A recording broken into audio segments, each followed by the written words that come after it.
આ તરફ સિક્કિમમાં ભૂસ્ખલન થતા ગુજરાતી પ્રવાસીઓ ત્યાં ફસાયા છે। ગુજરાત સરકાર સતત સિક્કિમ સરકારના સંપર્કમાં છે।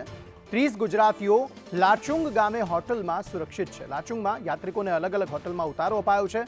હવામાન સુધરતા રેસ્ક્યુની કામગીરી શરૂ કરાશે તેવી માહિતી પ્રાપ્ત થઈ રહી છે। સિક્કિમ રાજ્યના મંગન જિલ્લામાં થયેલ ભારે વરસાદ અને ભૂસ્ખલન થવાથી લાચુંગ ગામ ખાતેના દેશના ઘણા પ્રવાસીઓ ત્યાં ફસાયેલા હોવાના સમાચાર મળી રહ્યા છે। ગુજરાત પ્રવાસીઓની સલામતી તથા તેઓની પરિસ્થિતિ અંગે મુખ્યમંત્રી ભૂપેન્દ્ર પટેલના માર્ગદર્શન હેઠળ state emergency operation centre Gandhinagar દ્વારા સિક્કિમ રાજ્યના વહીવટી તંત્ર સાથે સતત સંકલન કરી માહિતી મેળવવામાં આવી રહી છે। હાલમાં સિક્કિમ રાજ્યની વહીવટી ટીમ લાચુંગ ગામે પહોંચી છે અને રાજ્યના પ્રવાસીઓ લાચુંગ ગામ ખાતે અલગ અલગ હોટલમાં રોકવામાં આવ્યા છે।